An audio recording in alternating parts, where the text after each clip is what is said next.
Hello everybody, we are the Lit team in the A-level history class, and today we are breaking down and explaining the origins, structure and the work of the League of Nations. So, what was the League of Nations in the first place? Where did the idea even come from? Well, the League of Nations was an international organization with the goal of promoting international peace and cooperation. It was established in 1919 after the First World War.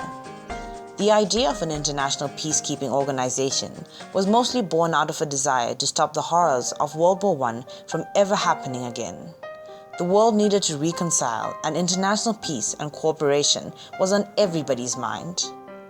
The formation of the League was largely spearheaded and championed by Woodrow Wilson, the 28th President of the USA.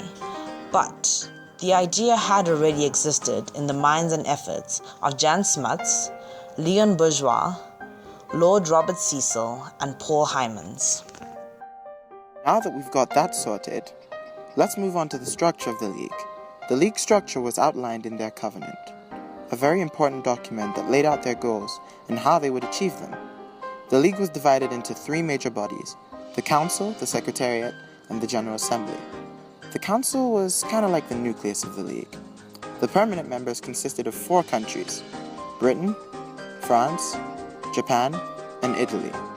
The USA would have been in the Council as well, but their Senate had voted against the USA's involvement in the League. Non-permanent members were voted in by the General Assembly. The Council was meant to settle international disputes, particularly among member states. The larger body of the League was the General Assembly, which consisted of all member states.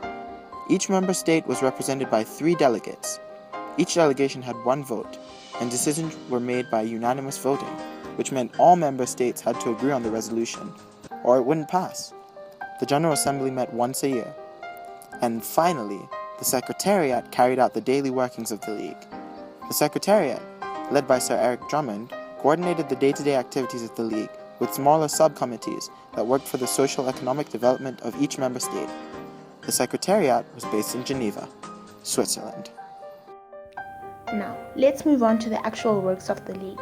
The League was largely successful in the 1920s, but completely lost ground in the 1930s.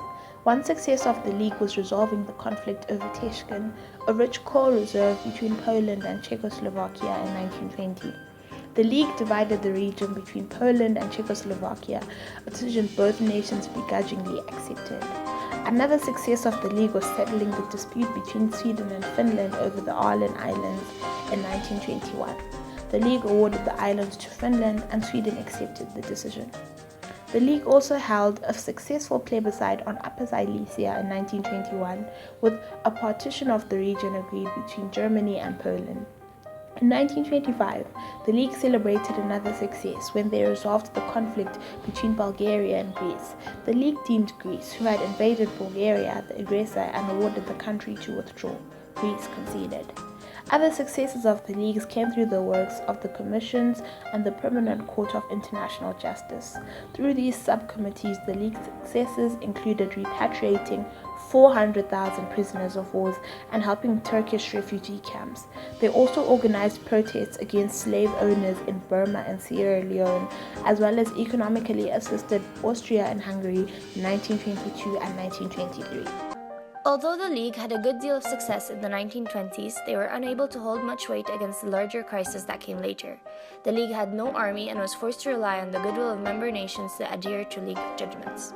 One failure of the League was the occupation of Vilna. In 1921, Poland forcibly occupied Memel, a Lithuanian city. The League ordered Poland to withdraw, but Poland refused. The League was unable to do anything further. The League also failed in Corfu in Greece in 1923. Italy, under the leadership of Mussolini, bombarded and occupied the Greece island. Mussolini ignored the League's order to withdraw from Corfu, only withdrawing when Greece paid a hefty fine to Italy. The League was also unable to achieve its key goals of disarmament and preventing future wars. The disarmament conferences failed, and the Kellogg-Briand Pact, a peace treaty signed by 65 countries, was ignored when World War II broke out. The 2 major failures of the League came about in the 1930s. In 1932, Japan forcibly occupied the Chinese territory of Manchuria. The League reprimanded Japan and supported China. In retaliation, Japan withdrew from the League and the disarmament agreements. In 1935, Italy invaded Abyssinia, which is now modern-day Ethiopia. The League commended Mussolini, but Britain and France were exposed when they tried to give Abyssinia over to Italy. The League was publicly exposed, and all in vain too, as an insulted Mussolini left the League to begin building relations with Adolf Hitler. This led to more aggressive foreign policy and subsequently World War. Good. In conclusion, the League was an idealist idea which failed to succeed practical success. The League was flawed from the onset. It was closely connected to the hated Treaty of Versailles.